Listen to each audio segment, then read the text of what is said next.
Bienvenidos al debate de Fundación Libertad y Desarrollo. Hoy queremos hablar sobre lo que está sucediendo en el Colegio de Abogados para elegir a su representante ante la Corte de Constitucionalidad.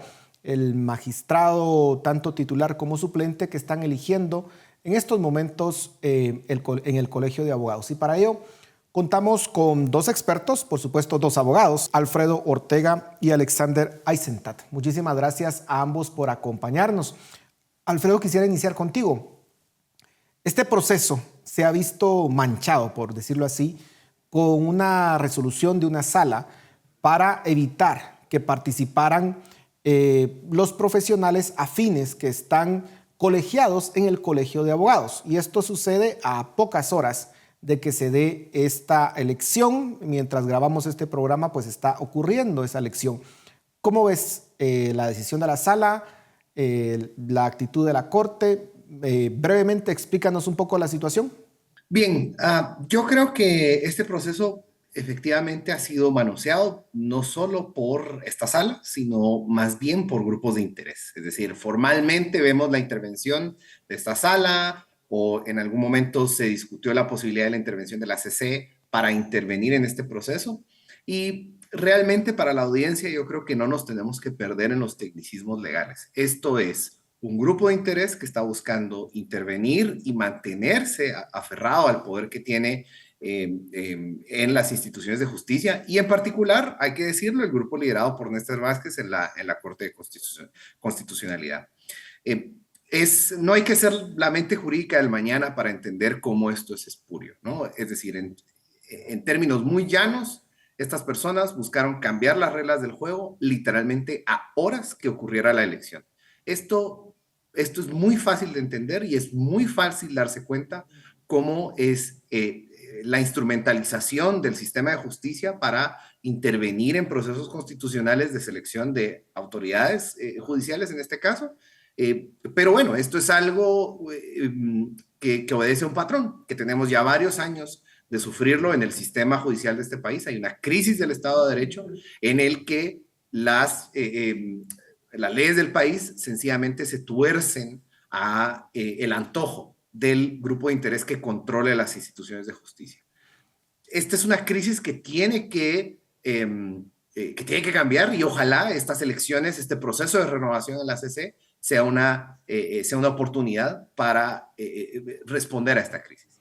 Alexander, hay quienes sostienen de que durante 40 años, básicamente, porque entiendo, y me corriges si me estoy equivocando, pero más o menos 40 años de que en el Colegio de Abogados están colegiados estas carreras afines que se le llaman. Y bueno, muchos dicen, pues, la historia, digamos, o la equivocación no es fuente de derecho, y aunque durante 40 años así haya sucedido, pues es incorrecto, porque según afirman estas personas, el espíritu de la Constitución era que abogados eligieran abogados y que pues las personas que no son abogados pues no tienen nada que hacer en este colegio. ¿Cuál es tu visión jurídica al respecto? Bueno, yo creo que se podría tener una discusión relevante, seria y jurídica respecto al rol de las profesiones afines dentro del Colegio de Abogados, pero, pero no sé si eso es lo que estamos viendo ahora. Digamos, yo creo que es difícil explicar estos temas desde el derecho, cuando se deberían de explicar un poco más desde el punto de vista de la política. Yo diría desde el punto de vista del derecho. Lo que dice la Constitución es que un magistrado es electo en la Asamblea General del Colegio de Abogados. Y en la Asamblea General votan los agremiados del Colegio de Abogados, que desde más o menos el 1982 incluye politólogos y otros profesionales afines. Así ha sido desde la primera elección hasta la última, incluyendo otras elecciones. O sea, acabamos de votar hace poco para delegados ante la Comisión de Postulación del Tribunal Supremo Electoral, hace un mes tal vez, bajo esas reglas del juego. Los magistrados que integran actualmente la Corte de Constitucionalidad lo hicieron bajo esas reglas del juego. Los magistrados de las salas de apelaciones y de la Corte Suprema de Justicia fueron nominados por comisiones de postulación, en donde también votaron delegados del Colegio de Abogados que incluyó profesionales afines. Y yo resaltaría que para la de salas de apelaciones no solo votaron los afines, sino que resultó electo un politólogo que participó como comisionada. Entonces es difícil, digamos, tenemos que comprender la inseguridad que crea el tratar de cambiar las reglas del juego tan cerca de una elección. En medio de la elección. Sí, durante la elección, por medio de una resolución provisional, pero que se vuelve definitiva. Digamos, es una decisión provisional que no tiene ninguna consideración jurídica, no dice los motivos que lo llevaron a llegar a esa conclusión, solo dice provisionalmente se otorga y que es difícil o imposible revocar después porque ya tuvo lugar la elección. Yo tal vez lo que haría respecto a esa pregunta es cambiar un poco, ¿verdad? Así se ha hecho siempre. Cuando los constituyentes incluyeron el Colegio de Abogados en la Constitución, ya sabían que incluía profesionales afines, digamos, no es algo que sucedió después. La pregunta sería, ¿cuál sería el argumento jurídico para cambiarlo? Y yo hasta el momento no he visto uno que me convenza. Vamos, escuché que debe de haber una congruencia entre quien elige y el que resulta electo. Entonces, si no se puede ser candidato, ¿para qué se va a ser elector? Pero yo diría, entonces ese no es el único requisito para ser candidato. Incluye también otras, como tener 15 años de ejercicio profesional. Y solo estamos basándonos en una y no en todas. Ahora, Alfredo, ¿cuál es el cálculo en los votos? Porque ya ustedes han explicado que no hay sustento jurídico y que esto al final es más una estrategia política, una estrategia muy sucia, pero ¿cuáles son esos cálculos de votos que se están haciendo? ¿Por qué de alguna forma excluir a estas carreras afines? ¿Qué es lo que se busca? Bueno, suprimir la participación de posibles votantes, ¿no? Es decir, según un análisis de Plaza Pública, la diferencia entre la planilla que resultó vencedora en la elección de la Comisión de Postulación para Tribunal Supremo Electoral y la planilla que perdió, la diferencia fue como de 322 votos aproximadamente, ¿no? Si quitamos la participación de los mal llamados profesionales afines, esa diferencia se reduce a 76 votos. Hay que decirlo, igual con la victoria de la planilla liderada por Edgar Ortiz, pero digamos, son márgenes muchísimo más cerrados y pareciera ser que esto, bueno, no pareciera, yo creo que es difícil rebatir el hecho de la intención de intervenir en la elección como tal. Otra cosa que quisiera resaltar, digamos, en este afán de determinados grupos de interés por intervenir en la elección, es, por ejemplo, el contraste con la situación en el Consejo Superior Universitario, donde no pareciera que la Corte de Constitucionalidad, por ejemplo, tuviera interés en intervenir en algo que sí es una situación completamente irregular, ¿no? Desde el año pasado, la Corte de Constitucionalidad tendría que haberse pronunciado sobre la desobediencia del actual Consejo Superior Universitario para convocar elecciones y renovar a sus miembros. Y eso hace un enorme contraste a las amenazas que recibió, porque no tengo otra forma de llamarlo, las amenazas que recibió la Junta Directiva del Colegio de Abogados anoche, con plazos de 3 horas bajo la amenaza de encauzamiento penal que recibió la Junta Directiva del Colegio de Abogados anoche, con tal de que se cambiara la convocatoria y que se excluyera a los integrantes a las personas de las profesiones afines, ¿no? Entonces, claro, no podemos entrar en la cabeza de muchos de estos actores, de estos grupos de interés, pero creo que los indicios son bastante conclusivos de que hay una intención de suprimir la participación y tratar de robarse de esta elección a través de estas argucias espurias, ¿no? Ahora, Alexander, existe la percepción de que la justicia en el país ha sido cooptada y que ha sido instrumentalizada para perseguir a opositores, disidentes, personas que puedan ser críticos del sistema. Son esos grupos que cooptaron la justicia, incluido el Ministerio Público, los que están detrás de toda esta jugada. Yo no podría decir quién está detrás, ni me gustaría entrar a especular sobre a quién beneficia la participación o no de los profesionales afines. Digamos, yo diría desde un punto más de Estado de Derecho, lo que me preocupan son tres cosas, ¿verdad? Me preocupa en primer lugar que esta es una sala de apelaciones que da un amparo provisional. Y hay decenas de salas de apelaciones en el país. Entonces, cada vez que hay una elección, puedo ir a cualquiera de esas salas y obtener un amparo provisional. No solo en la ciudad capital, sino que en el interior. O sea, cómo se arriesga nuestro proceso electoral y que sería, digamos, eh, nos debería de obligar a prepararnos a lo que se viene en las elecciones generales del país. Que eso es algo más, digamos, más preocupante y más importante. O sea, una El, sala el podría detener, eso es lo que nos estás diciendo, que podría detener prácticamente las elecciones. Pues eso es lo que pasó acá, digamos, podría haber una sala que diga no hay elecciones, no se cumplió con la convocatoria. ¿Qué está diciendo? Cambien la convocatoria, pero es una sala, digamos, hay muchas salas, o sea, no es como que está centralizada la posibilidad de emitir amparos. Y eso es un problema endémico del país, digamos, de personas que van a una sala afín o con alguna amistad o a un juzgado para obtener un amparo provisional. Aquí hubo varios amparos al mismo tiempo en distintas salas, eso me preocupa. Segundo, me preocupa que, pues eventualmente, después de hoy ya no va a haber necesidad de emitir una sentencia. O sea, ¿qué va a decir la sentencia? O sea, si ya está consumado el acto, digamos, no puede retrotraerse. No es como que dijera, bueno, que voten, que se separen los votos y luego vemos si es que los contamos o no. Digamos, no tomó esas medidas. Y los afectados, ¿cómo podrán hacer valer sus derechos ahí? Digamos, no se les tomó en cuenta.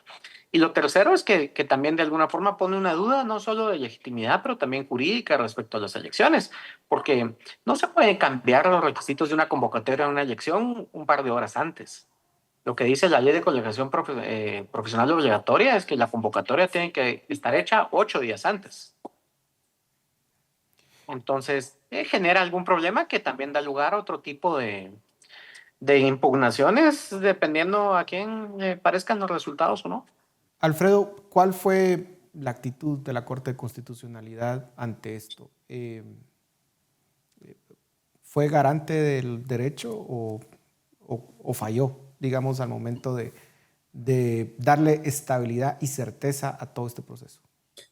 Claro, bueno, con numerosos ejemplos, esta Corte de Constitucionalidad ha demostrado que resuelve acciones con base en criterios políticos, ¿no? Es decir, quiero reiterar que el cuestionamiento de los derechos de voto de los profesionales de las carreras afines es francamente absurdo, ¿no? Y aún así, pues a través de medios de comunicación nos enteramos de cómo había un interés de tres magistrados en particular de que se tramitara con una celeridad, pues francamente sorprendente.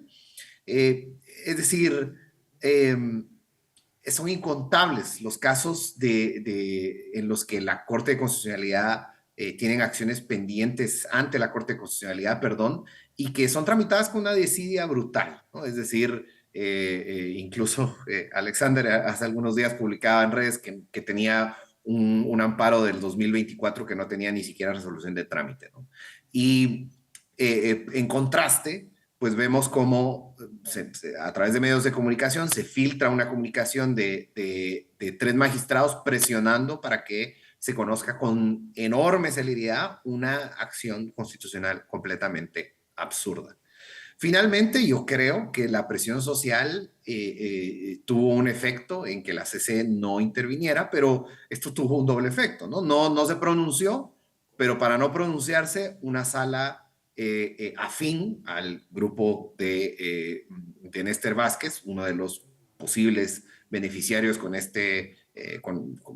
toda esta discusión, de nuevo, absurda,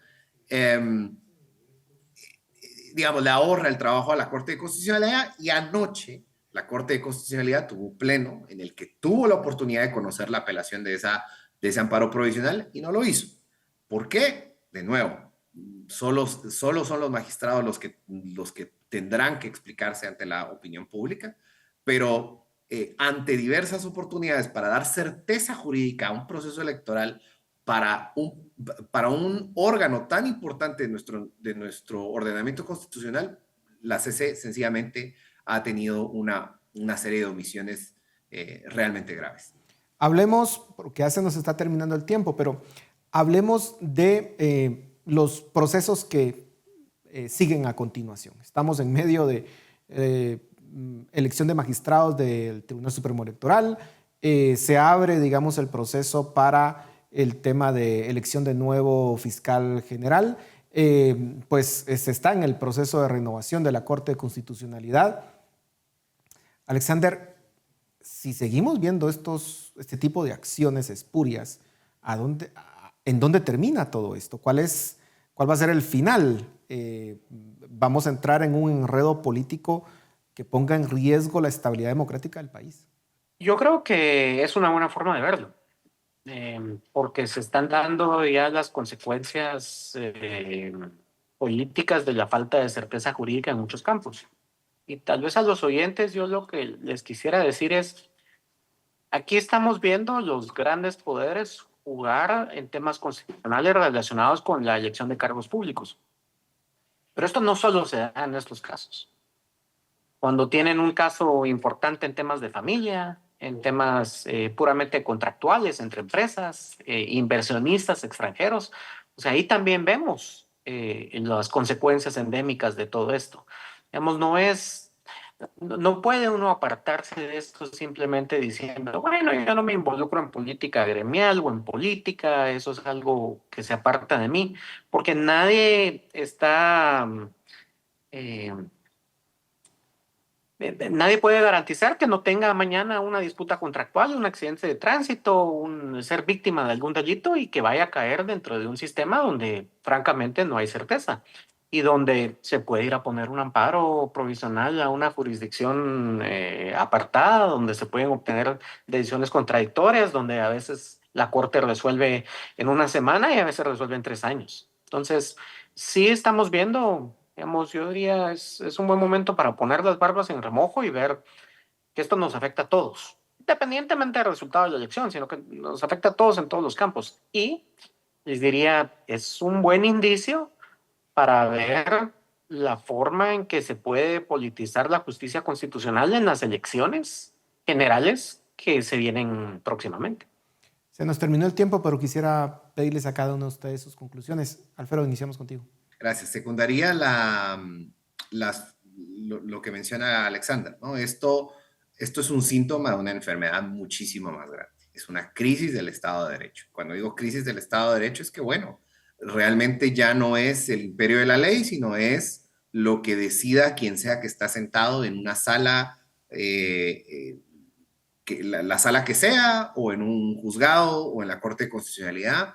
Y eso no es bueno para nuestro país. Es decir, estas condiciones no son favorables ni para la inversión pública, ni para la inversión privada, ni para la convivencia social, ¿no? Es decir, secundo mucho lo que menciona Alexander, de que esto son síntomas de un problema muchísimo más grave y que ojalá estos procesos de renovación sean los primeros pasos para poder atender esta crisis. Alexander, terminamos contigo. Yo les diría a los integrantes de las entidades que designan a estos magistrados, pero también a quienes influyen en esas, que hay que pensar no tanto en buscar personas que puedan ser afines, sino en buscar personas que puedan considerarse verdaderamente objetivas para resolver controversias importantes que se vienen.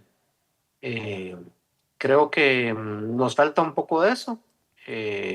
Personas objetivas que puedan llegar a resultados razonables, aunque no nos gusten, ¿verdad? Más que buscar un amigo, hay que buscar un árbitro independiente a quien se le puedan plantear las discusiones.